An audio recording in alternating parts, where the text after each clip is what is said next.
So 7.4 is adding and subtracting rational expressions, and before we get started, I just kind of want to go back to whenever we were first learning about fractions and adding them and remind you of what we needed to do in order to add fractions. So think about, like, say I have a fraction 2/3 plus 1/2. In order to add those two fractions, I needed to get a common denominator. So we wanted to find the least common denominator, the LCD.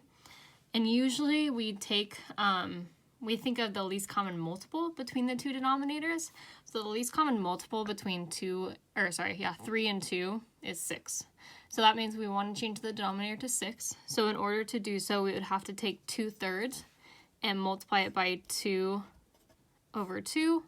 And then we'd have to take 1/2 and multiply it by 3 over 3 to get that common denominator of 6. So once we did that, 2/3 would become 4 over 6 if we just multiply straight across.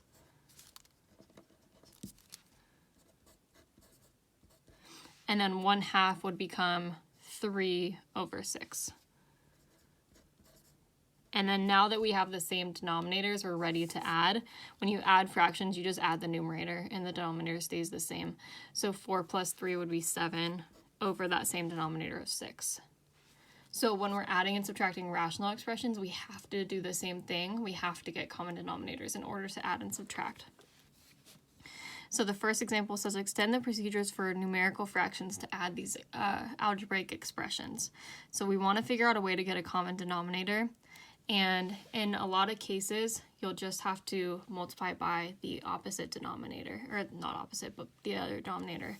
So for 2x over x minus 1 plus 3 over x minus 5, my common denominator is going to be x minus 1 times x minus 5. That's my LCD, or my least common denominator, or we can call it least common multiple. They all pretty much have the same meaning, just denominators, focus on the denominator, obviously. So for 2x over x minus 1, I'm going to have to multiply numerator and denominator by the opposite denominator, x minus 5. And then for 3 over x minus 5, I'll have to multiply numerator and denominator by x minus 1.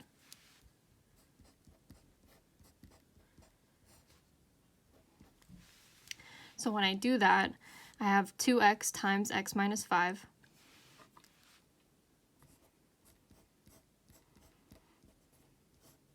over now x minus 5 times x minus 1.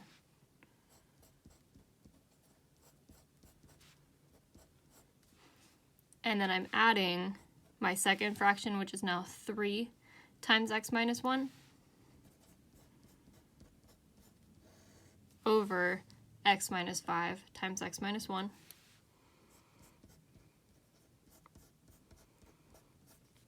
And now we have the same exact denominator. Both denominators are x minus 5 times x minus 1, so we can add the numerator. And while I'm adding the numerator, I'm going to go ahead and distribute these, the 2x and the 3 in. So 2x times, let me set up my fraction really quick. 2x times x, if I distribute that in, is 2x squared. And then 2x times negative 5 is negative 10x.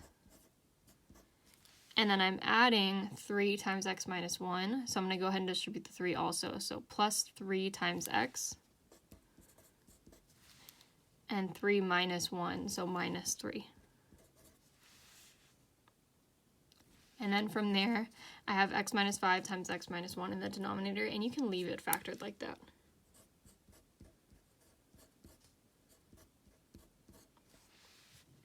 The last thing we have to do is just combine like terms. So the negative 10x and the 3x are like terms, so we can combine them to get our final answer.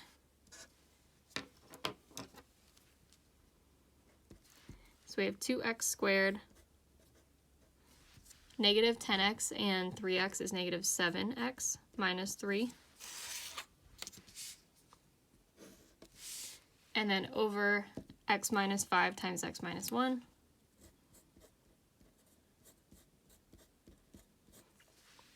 And then the last thing that we need to check is to see if it's factorable. So the numerator here. So we have, in order to check to see if it's factorable, we're multiplying a times c. So 2 times negative 6, or sorry, 2 times negative 3 is negative 6. And then we have to think, are there factors of negative 6 that add up to negative 7? It would have to be, or there's not, but it looks like there might be, because we could do 1, negative 1, and 6. One of them would have to be positive and one of them would have to be negative in order for it to multiply to negative 6. This adds up to 5. If we were to flip the signs and make the 6 positive and the 1 negative, or sorry, the 6 negative and the 1 positive, now they would add up to negative 5. So there's no way to get them to add up to negative 7. So that means it's not factorable, and we can just leave it like this. You always want to check to see if it's factorable, though, to see if we can cancel out any factors with the denominator.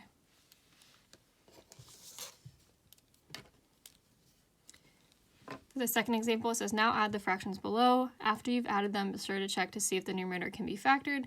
You may be able to get a simpler answer. So if we look at A, it's 3 over 3x plus 1 plus 2x squared minus 2 over x minus 5 times 3x plus 1.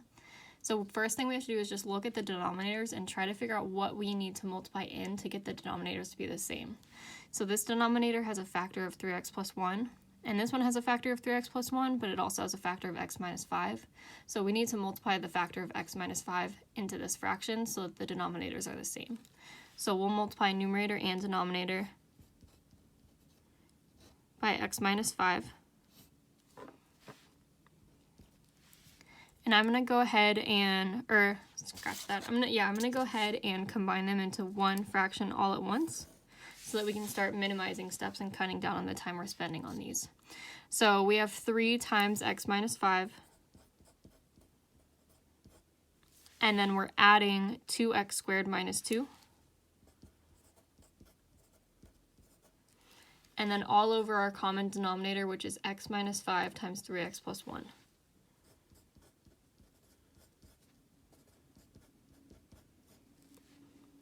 And then from there, we need to distribute and combine like terms.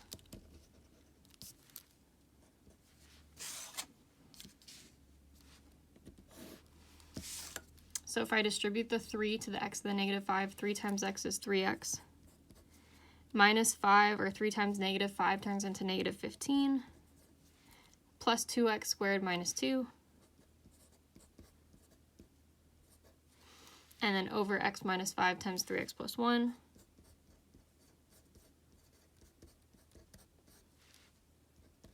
Then we need to get it in standard form and check to see if it can be factored further. So if we're getting it in standard form, the 2x squared needs to move to the front. And then I have a positive 3x. And then I have a negative 15 and a negative 2 that I can combine into negative 17. And then the denominator stays the same. We don't need to multiply it through. We actually want to leave it factored. So x minus 5 times 3x plus 1. And then from there, we just need to check to see if the numerator can be factored any further. So if we're checking to see if it's factorable, we multiply a times c. So 2 times negative 17 is negative 34. And then we have to try to figure out if there's factors of negative 34 that add up to 3. So if they're factors of negative 34, one factor will be positive, one will be negative. We could use 1 and 34 or 2 and 17. And regardless of which one we make positive, which one we make negative, we're never going to get a sum of 3. So that means that the numerator is not factorable, and we can just leave it like this.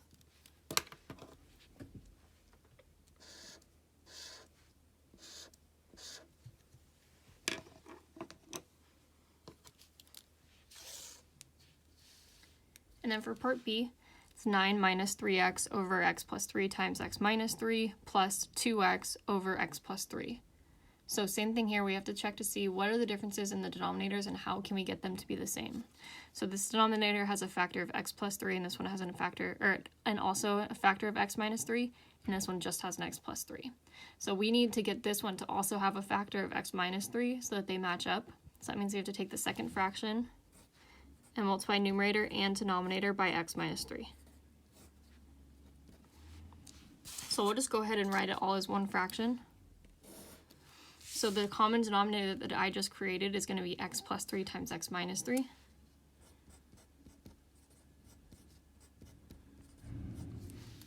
And then my first numerator, 9 minus 3x. And then plus 2x times x minus 3.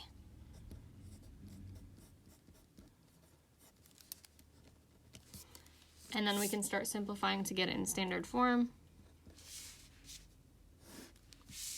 So in the numerator, I have 9 minus 3x. And then I'll distribute the 2x in, so 2x times x is 2x squared. 2x times negative 3 is negative 6x. And then over x plus 3 times x minus 3.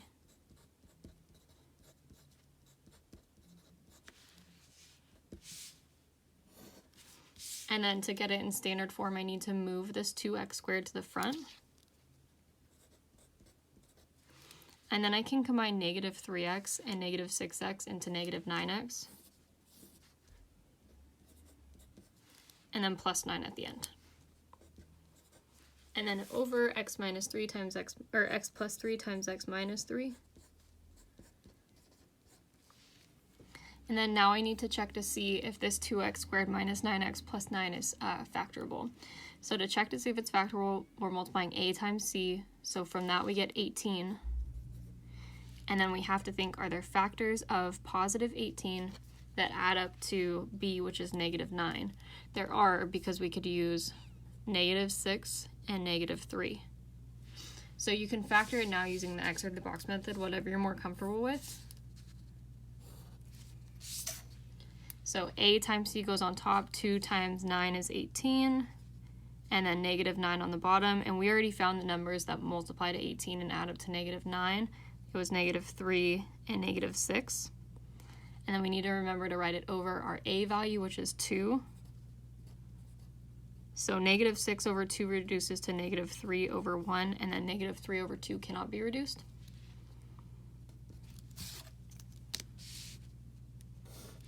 So the 2x squared minus 9x plus 9 will factor into 2x minus 3. The denominator here is always our coefficient of x, and then 1x minus 3, or just x minus 3, over x plus 3 times x minus 3. And then now we can go ahead and cancel out the common factors like we did in 7.3. So there's a common factor of x minus 3, so those undo each other or cancel each other out. And then we're just left with 2x minus 3 over x plus 3.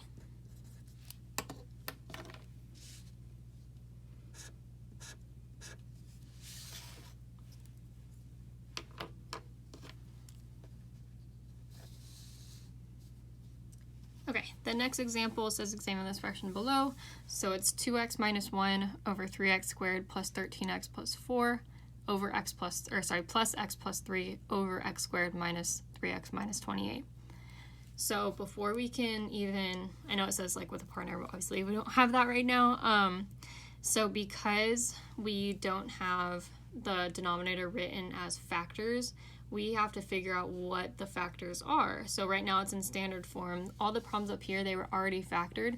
So it was easy to figure out what factor I needed to multiply in to get the common denominator. We don't have that now, but we'll have to factor it to get it in that form. So for 3x squared plus 13x plus 4, I have to factor this. So x or box method, whatever you're more comfortable with. So a times c goes on top, 3 times 4 is 12. B on bottom, so 13. So we're looking for factors of 12 that multiply to 13. So it would have to be 12 and 1. And then we have to remember to write it over our a value, which is 3. And then that 12 over 3 reduces to 4 over 1.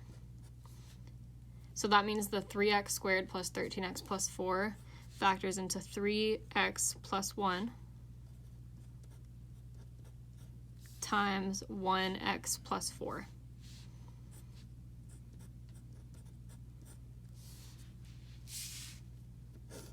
So now we're not even worried about the standard form, the 3x squared plus 13x part anymore.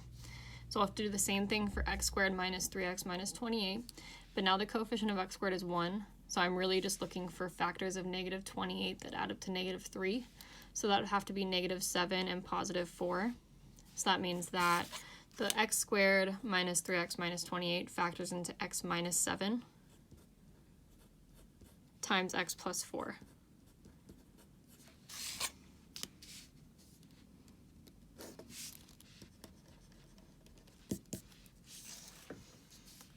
And now we can see our factors, so we can see that they're not common factors, or they're not all common. So we're going to have to figure out a way to get completely, or the same exact denominator.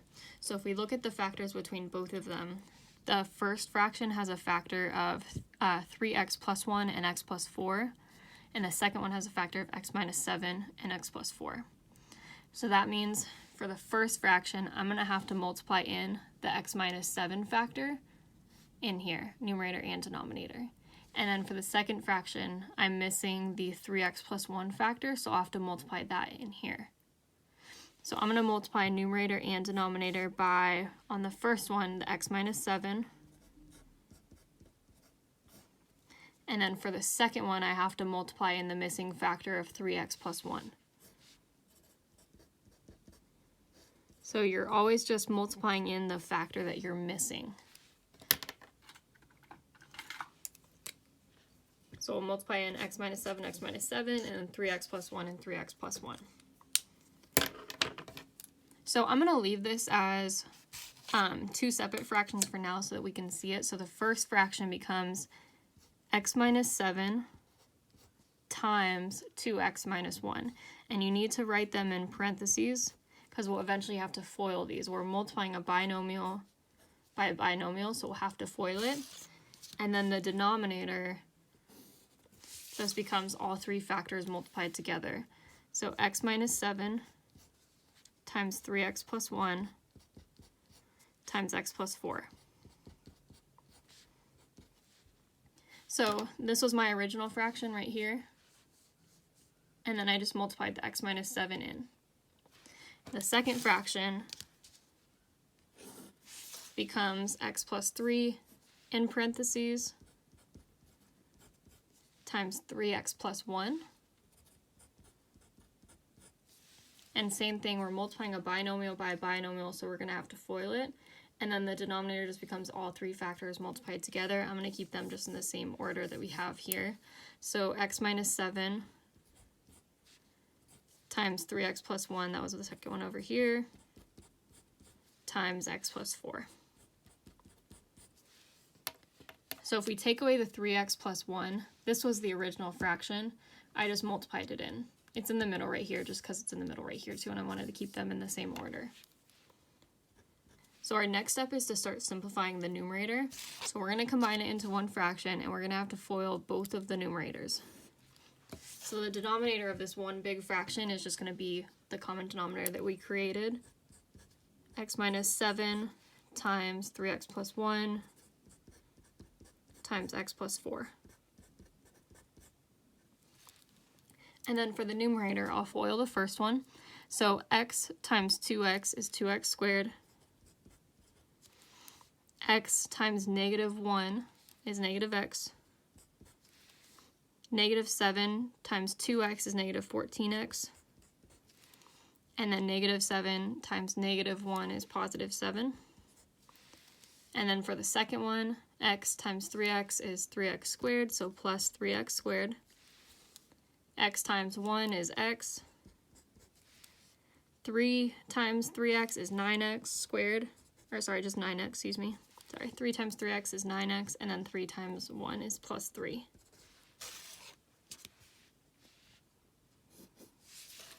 So these first four terms came from the first set of binomials that we had to FOIL, and then the last four came from the second half. And then now we just need to combine like terms and get it in standard form. So I can combine the 2x squared and the 3x squared together, that's 5x squared.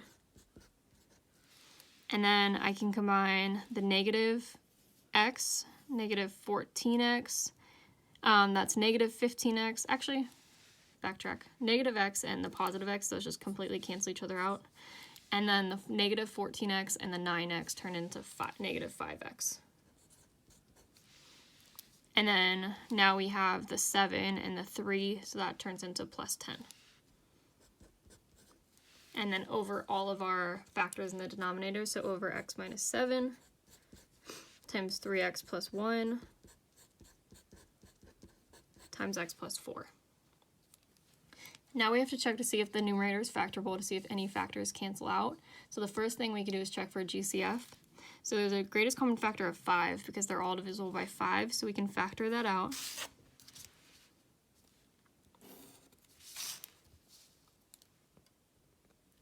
When I factor the 5 out, I'm just dividing it out of all three terms. So this becomes x squared minus x plus 2 over x minus 7 times 3x plus 1 times x plus 4. And then we need to check to see if the trinomial is factorable. So this coefficient's now 1. So we're just looking for factors of 2 that add up to negative 1. So factors of 2 would either have to be 1 and 2 or negative 1 and negative 2. Neither of those add up to negative 1, so it's not factored, or it cannot be factored any further. So this is our final answer.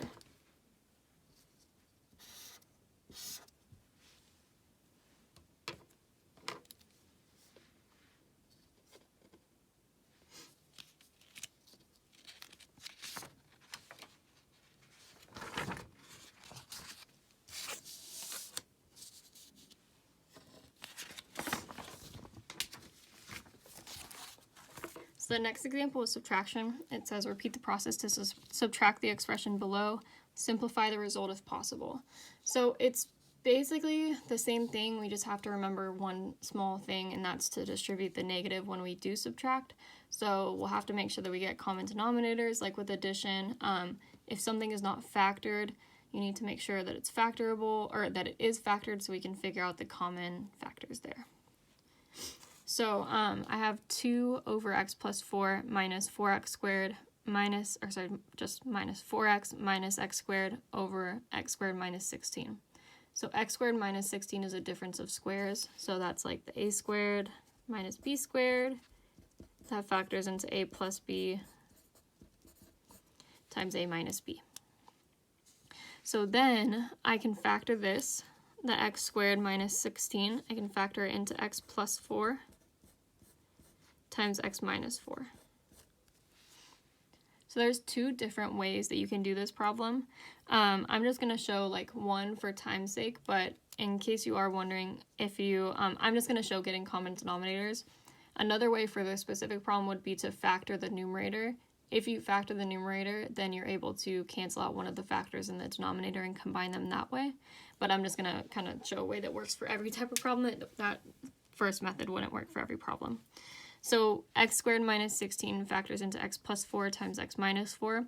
So we have a denominator of x plus 4, x minus 4, and this one is only x plus 4. So that means for the first fraction, I need to multiply in the x minus 4 factor. So I'm going to multiply numerator and denominator by x minus 4. So when I do that, I can start to combine my fractions. So my denominator becomes x plus 4 times x minus 4. The order of the factors doesn't matter. If you did the x minus 4 first, that's okay. So this is x minus 4 times 2, or 2 times x minus 4. And here's where we just have to be careful, is if we're subtracting the second fraction, we have to do minus, and then the whole second denominator or numerator needs to go in parentheses. So minus 4x minus x squared, and then we'll have to distribute the negative in to make sure that we're subtracting everything from that second fraction.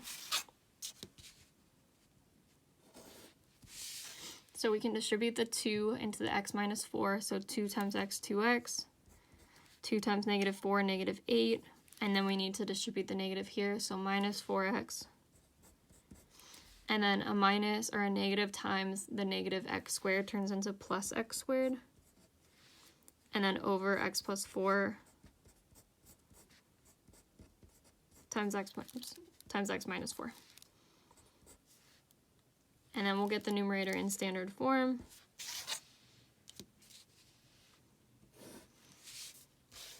So the x squared needs to come first. And then I can combine the 2x and the negative 4x into negative 2x. And then minus 8 over x plus 4 times x minus 4. And then we need to check to see if the numerator is factorable. So the coefficient of x squared is 1, so I'm just looking for factors of negative 8 that add up to negative 2. So the factors that multiply to negative 8 add up to negative 2 would be negative 4 and positive 2. So that means that the numerator is factorable, and it factors into x minus 4 times x plus 2. And the denominator is still x plus 4 times x minus 4. And then now we have a common factor that we can cancel out. So the x minus 4 and the x minus 4 in the numerator and in the denominator cancel each other out. And we're just left with x plus 2 in the numerator over x plus 4 in the denominator.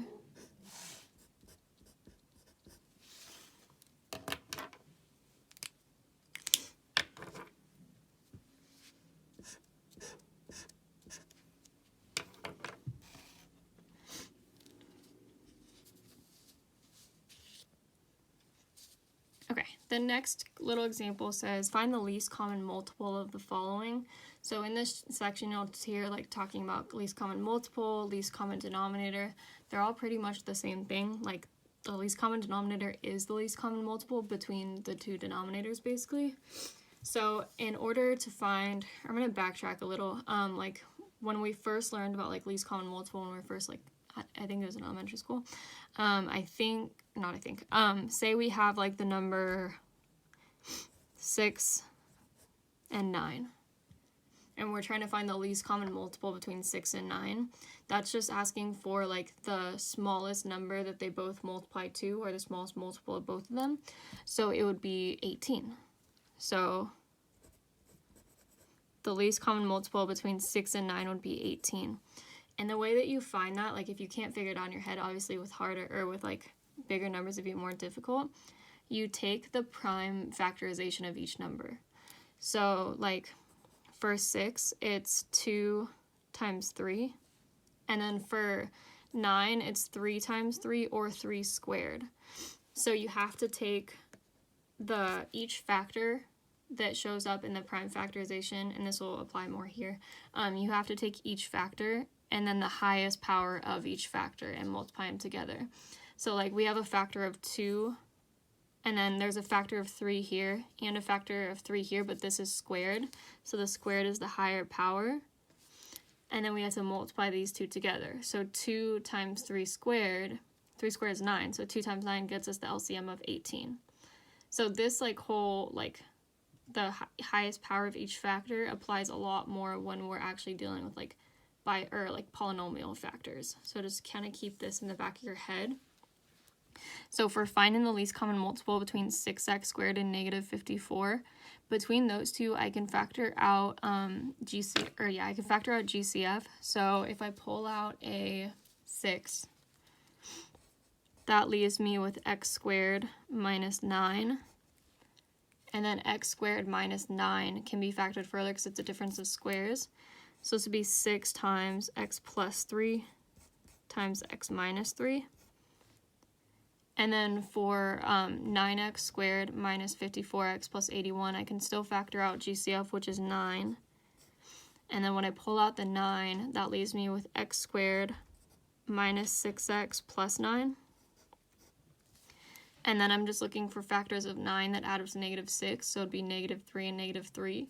So that means that this factors into x minus 3 in parentheses squared. So now we have to combine all of the possible factors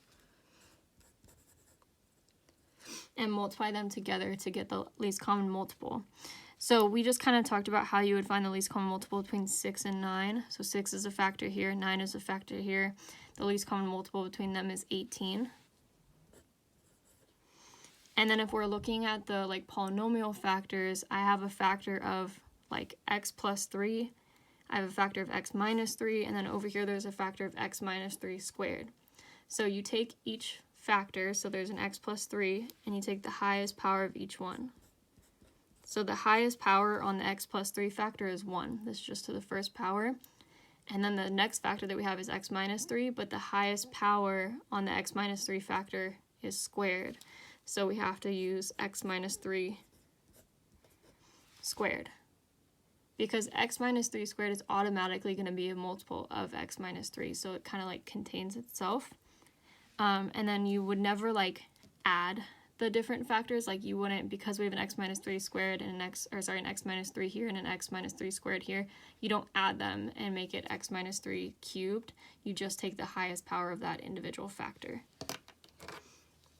So the LCM is 18 times x plus 3 times x minus 3 squared. And then for number 2, 5x cubed and 10x squared minus 15x, this can't be factored, but 10x squared minus 15x can. We can pull out the GCF, which is 5x. And when I pull that 5x out, I'm left with 2x minus 3. So then 2x minus 3 is a factor. That's easy. 5 is a factor. And then we have an x cubed, like an x being raised to the third power, and then an x factor. So both of these have a factor of x. This one has a higher power. It's x being raised to the third power versus x being raised to the first power. So we have to take the third power. So the LCM would be all three factors multiplied together. So the 5, the highest power on the 5 is just the first power, so that's fine. And then the x cubed, that's the highest power on the factor of x, so 5x cubed. And then we have a factor of 2x minus 3.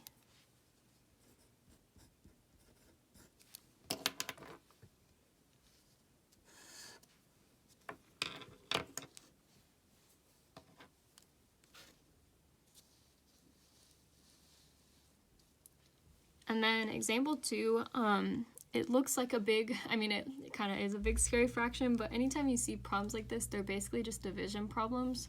So even like the ones yesterday that were written like with the actual like division symbol. So example 2 number 1 is 6 over x minus 2 over 1 over x minus 2 plus 3 over x. So it looks like really complicated, but every time you have a problem like this, either within the first or second step, you can get common denominators first down here if you want, but I think it's easier, actually scratch that, we'll get common denominators first. So the first thing that we're going to do is try to create one fraction out of the denominator. So in order to do that, we're just going to have to get common denominators here. So I don't even want you to worry about like the whole big fraction in the numerator. We're just going to focus on the denominator and getting it combined into 1. So for 1 over x minus 2 plus 3 over x, the common denominator is we have to multiply both of these factors together. So x minus 2 is one factor, and x is the other factor. So that means that, and I'm going to do this off to the side, that means that for the 1 over x minus 2, I'm going to have to multiply it by x over x. So that first part becomes x over, just multiplying x times 1 for that first numerator, x over x times x minus 2. And then plus, now we're working on the 3 over x. So to get the common denominator there, I have to multiply in the other factor of x minus 2. So plus 3 times x minus 2 over x times x minus 2, that common denominator. And now we have the same denominator, so we can go ahead and condense it into 1. So it's over x times x minus 2. And then we have x plus, I'm going to go ahead and distribute the 3 in, so 3 times x, so x plus 3x. 3 times negative 2, so minus 6, and then we can just combine like terms. So x plus 3x is 4x minus 6 over x times x minus 2. So this 4x minus 6 over x minus 2 replaces this entire denominator. So I'm gonna just kind of rewrite the original problem really quick, and then we'll get into like how we can make it not look like a massive fraction. So 6 over x minus 2, that didn't change. And then all of this denominator, we just figured out, combines into 4x minus 6 over x times x minus 2. And then now, this is basically a fraction divided by a fraction. So when we divide by fractions, we usually change it to multiplying by the reciprocal. So this numerator fraction stays the same. It stays 6 over x minus 2. And then this division will change into multiplication. So I'm going to write this in 2 separate steps. If you don't have to, if you're kind of on board. This is just 6 over x minus 2. So divided by, because we have a fraction, divided by 4x minus 6 over x times x minus 2.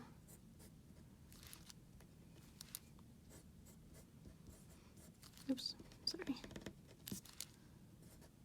So 4x minus 6 over x times x minus 2. And now we're dividing fractions, so now we can keep this and then multiply by the reciprocal. So 6 over x minus 2, and then the division sign changes to a multiplication sign. And then we flip this second fraction. So x times x minus 2 goes in the numerator. And then 4x minus 6 goes in the denominator. So one thing I'm going to do really quick, like as we switch it, is just factor out GCF from 4x minus 6. So you can factor 2 out, and that leaves you with 2x minus 3. So my new denominator, instead of 4x minus 6, I'm going to write it as 2 times 2x minus 3. And then now we just have a multiplication problem, so we can just like cancel out our common factors there. So we have an x minus 2 and an x minus 2 factor, so one up here, one down here that we can cancel out. And then we have a 6 and a 2 that I can cross cancel. The 2 would become a 1 and the 6 would become a 3. And then from there we just multiply our remaining factors straight across, so 3x and then 2x minus 3. So 3 times x becomes 3x over the remaining factor down there, which is 2x minus 3.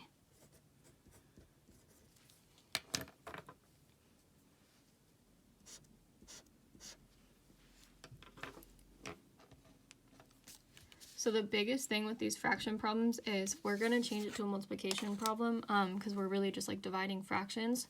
But before you can like multiply by the reciprocal, you have to have a common denominator so that you can take the reciprocal. We have to get the common denominator here so that when we get to this step, we are able to actually just flip it over.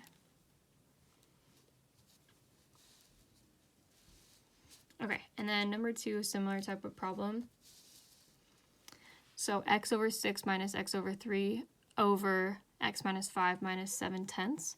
So same thing, we'll get common denominators, just kind of focus on one at a time. So like we'll get common denominators from the numerator, like the overall numerator first.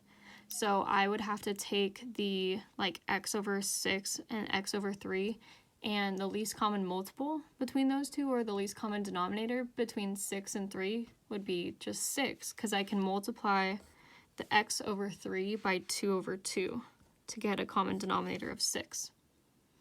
So then this becomes x from this x minus x times 2, so minus 2x, over our common denominator, which we just created, was 6.